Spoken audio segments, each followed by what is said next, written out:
Halo pemirsa, kita bertemu lagi di dalam acara kita Imajinasi Sosiologi.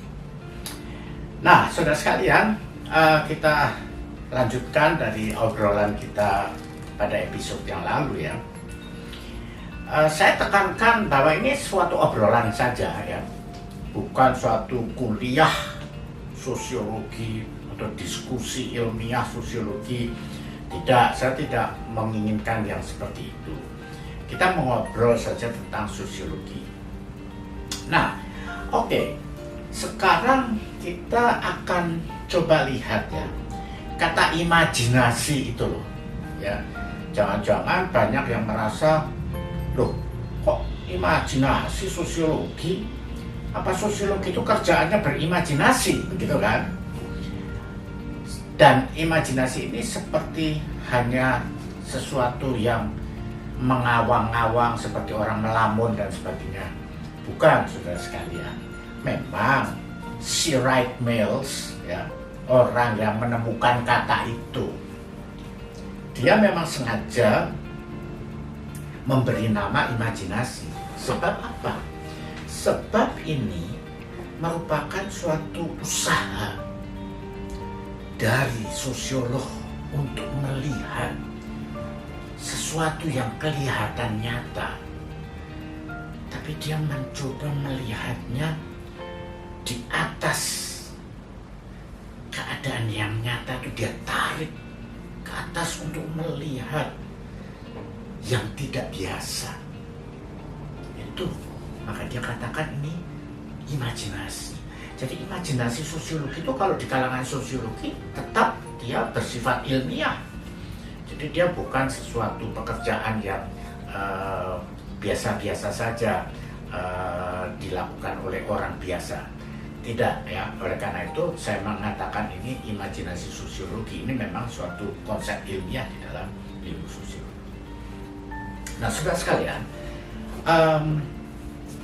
untuk kita melihat lebih jauh ya, mengapa disebut imajinasi dan sebagainya, mari kita sadari ya, bahwa sosiologi itu kan adalah ilmu tentang masyarakat ya. Nah, sementara itu keistimewaan ya dari sosiologi, dia ilmu tentang masyarakat, sementara kita itu adalah anggota masyarakat. Jadi kita belajar tentang kita sebagai suatu anggota masyarakat.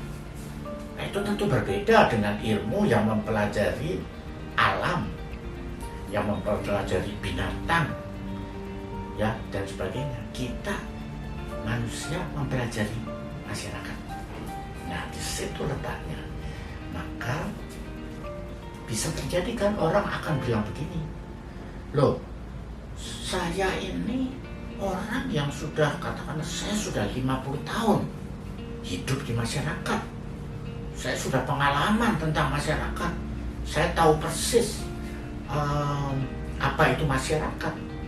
Kenapa saya mesti harus belajar sosiologi? Saya tidak memerlukan para sosiolog karena saya sendiri sudah berpengalaman begitu. Nah, tetapi saudara, ibarat ini ya, ibarat misalnya seekor ikan di dalam akuarium. Ya, ikan itu anggota dari akuarium itu kan.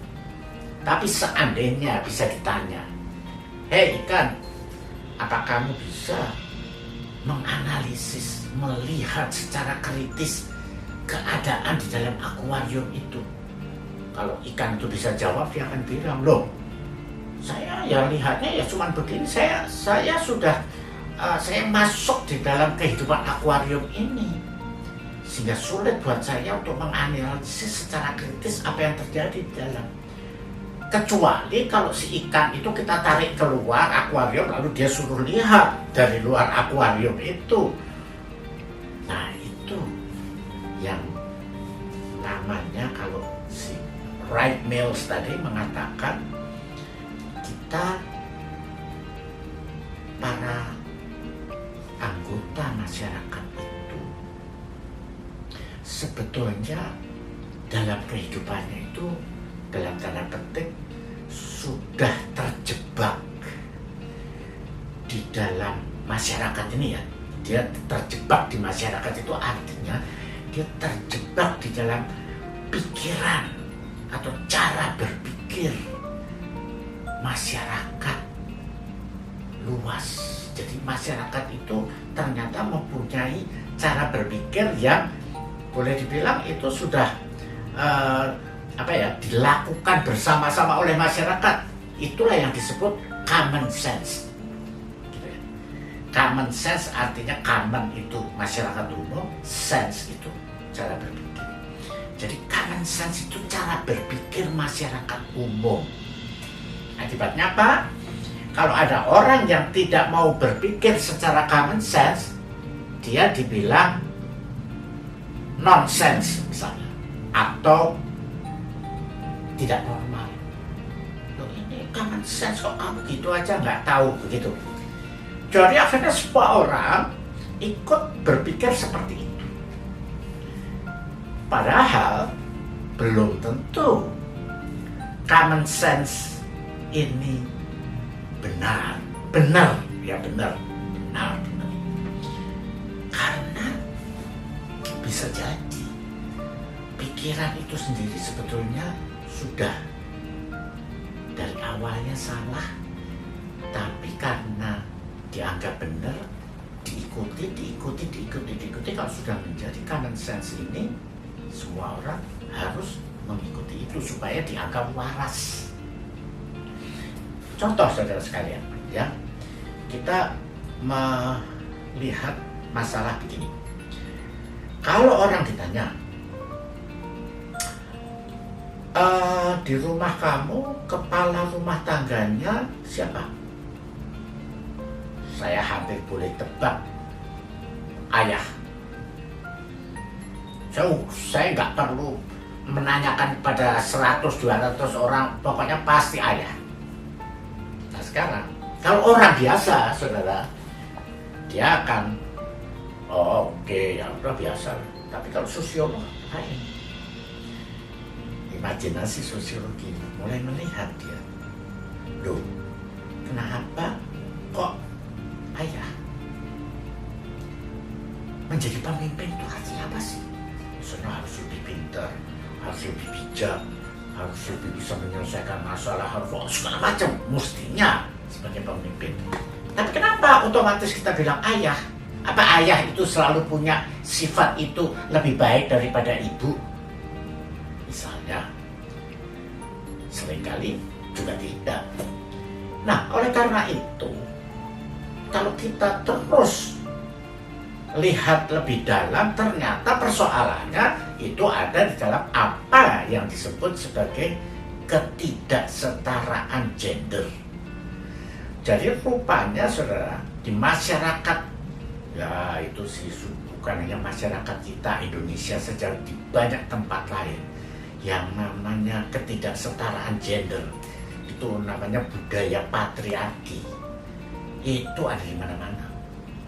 Nah, maka karena budaya patriarki tadi mengatakan bahwa laki-laki itu selalu unggul daripada perempuan, maka kalau di dalam suatu keluarga pasti kepala keluarga ya harus laki-laki. Itu adalah hukumnya. Nah, seperti itu ya saudara.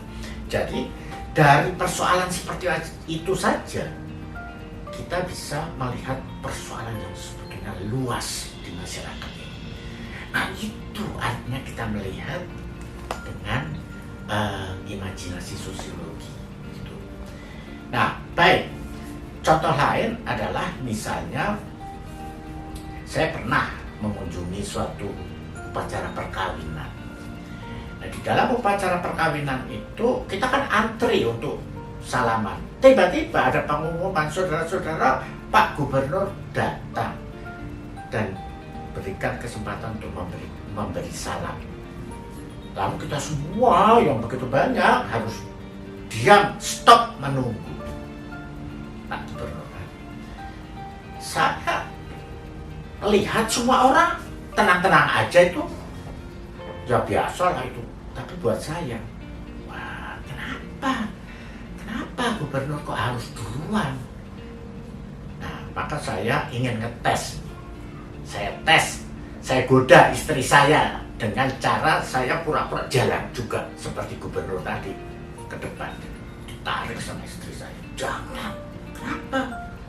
Kamu gak boleh, itu gubernur. Lalu saya bilang, loh, gubernur itu kan orang yang diberi tugas untuk memimpin kota ini, tetapi tidak termasuk bahwa dia harus jalan duluan kalau ada apa-apa. Itu tidak masuk dalam tugas dan hak gubernur. Tetapi orang-orang biasa saja mengira itu adalah common sense. Nah, common sense ini, saudara sekalian, itu harus dibongkar oleh sosiolog dengan cara tadi imajinasi sosiologi. Nah, jadi demikian ya saudara, nanti coba kita lanjutkan ya pada episode berikutnya. Masih tentang imajinasi sosiologi tadi, seperti apa kalau common sense seperti itu, lalu kita harus bagaimana melawannya gitu ya, kira-kira demikian. Baik saudara sekalian, terima kasih atas perhatian dan bertemu lagi pada episode berikutnya. Terima kasih.